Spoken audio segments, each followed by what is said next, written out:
Hello everyone, we are Group 2. The member of Group 2 are Cindy Charles, Patricia Roots, Vika Rokaya, and me, Sukma Novikasari. So we are going to talk about our observation result of how learning second language. Hope you enjoy and stay tuned the video. And the next speaker will be Vika. Alright, thank you for the time that you give it to me. Now I am going to explain further about the participants. So who exactly she is? She is from the Faculty Language Arts, and then she is from the English educational program. So here I've asked her about some question related to how her learning her second language is like.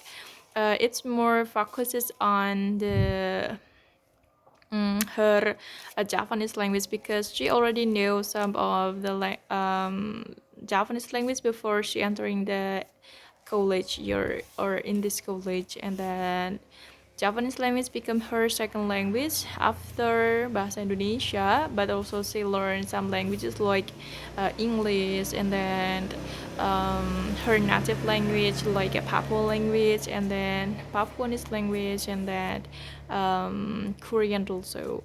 So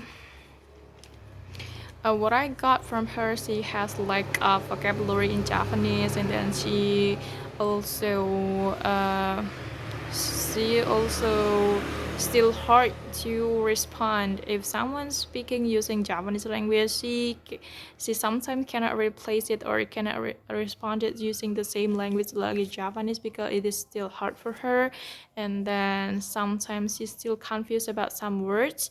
It makes her difficult to understand it, and then she also tell us about her challenges because she is newcomers in Salatiga or in Java, and then it is forced her to learn Japanese language, something like that. And then she tell us about the pronunciation of Japanese language is still hard, like what is the meaning of this word, like for example, loro loro ne loro. It is make her confused. Which one? What is the meaning of this word? Like loro loro ne loro, something like that. And then yeah, because the lack of vocabulary, and then she doesn't familiar with the Japanese language, so it is still make her confused, still make her difficult to learn Japanese language, something like that. But let's move on to the next one. Let's see how this is related with the theory. Okay, let's move on.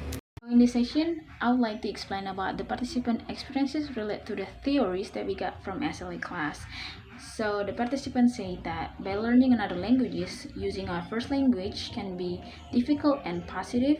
So for the negative one, it can be negative because the structure and the grammar might be different compared to another languages or second languages. That's why it can be difficult or it can be challenged to learn other languages. And for the positive one, it can help to improve her Japanese language as the L2. And these statements explain that her mother tongue has effective learning, and mother tongue makes it easier to develop a child personality, social cultural identity, because they are simultaneously fostering essential skill such as critical thinking and literacy skill in the school. And L1 do not have to be rethought when they transfer to the second language, and this can relate to the Cummins theory in 2019. For another reason, she also learned about Japanese languages by hearing her friends at the college and also at the boarding house. So she get used to it, to her some kind of difficult words, and because it's difficult, she wants to know it better, and she always ask her friends couple times and always hear that couple times to make her sure that she knows the meaning and how to pronounce the word. And then by this statement, I can relate this to the audiolingualism approach, that she can understand something difficult by listening to something and hear it for a couple times. So can be related to the audio lingualism theory that say drill, because drilling, it means learning by hearing couple times some words that it might be difficult or challenges for you. So this is another statement that her mentioned before. She said that she's not even learning it sometimes. She just hearing by her friends at the college and also from her boarding house. So sometimes she's just listening her Japanese friends talking to another Japanese friends, and from hearing that she can adding more new words from Japanese language to make her more understand when she had a conversation with another Japanese friends.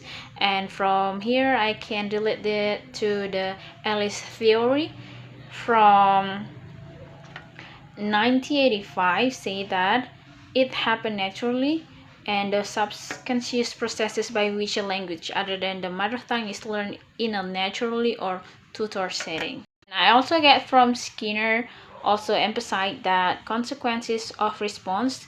His arguments, it was the behavior that followed a response which reinforces it and thus help to strengthen the association. The learning of the habit could occur through imitation and reinforcement. For another statement that her mentioned also, she said that learning another languages can be difficult because of the different structure or grammar, like I said before. And for example, there are some different meanings in one word that can be different also if she uses it with another sentences. So this statement I can relate to phrase another figure of she states learning a second language therefore constitutes a very different task from learning the first languages. And the basic problem arises primarily out of the spatial set created by the first language habit. And she also doesn't know the structural pattern of her language, and this gives cause of error for her. And this statement I can relate also to the Brooks theory. The conclusion is about the observation on how someone learns the second language. In this case, we have interviewed one of our friends from Papua. She learned some languages such as English, Korean, Japanese, and her native language by herself, from Google Translate or from her friends, so she can improve herself to understand those languages. This is the end of our video or our observation. Thank you.